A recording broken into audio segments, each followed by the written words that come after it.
Hey guys, it's Ashley with At Home with Ashley, and today I'm going to make a mosaic outdoor coffee table. So I already have the coffee table. I got it last year and it came in a gray stain. It's acacia wood and it just has not weathered it well in the Florida rain that we get every summer. So I've decided I'm going to paint the base and do a mosaic top, and I'm so excited about it because I get to use some thrifted finds, and I'm using a bunch of beautiful dishes I bought for a few dollars at the thrift store. I'm going to break these up, put this at the top, and I think it's going to be really pretty and unique, and I cannot wait to make it with you. So let's get started.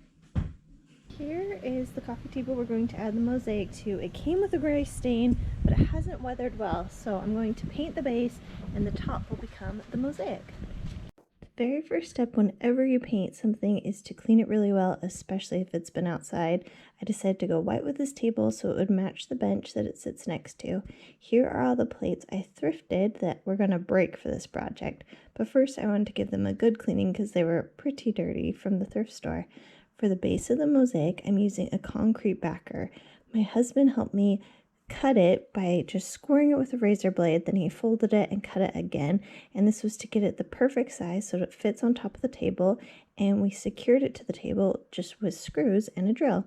To break each plate, all we did was cover it with an old rag, and then I used a hammer and I broke the pieces, and I kept them into two categories. One was the pretty flower pieces and one were the more white pieces so I could make a nice design.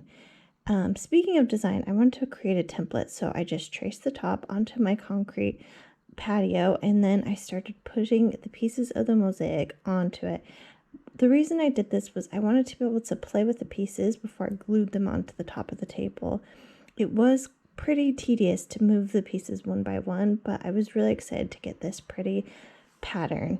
So next, because I wanted it on the top of the table, I used thin set, and this was the glue that holds the plates to the concrete backer, and then I moved them from my template onto the top of the table. I let the mosaic dry overnight, and then I was ready to do some grouting, so I mixed that in my sink. I made sure to use sanded concrete because we're filling in really big gaps and you want it to be able to work well for those.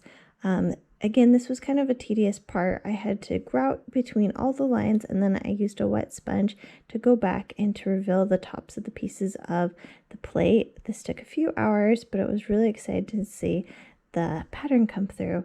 For the edge of the concrete backer, I also put grout on it to finish it off, and on the top there was a few sharp pieces, so I sanded those down, and then I used a clear sealer on both the base of the table and the top too, just to protect it since it'll be outside in the elements.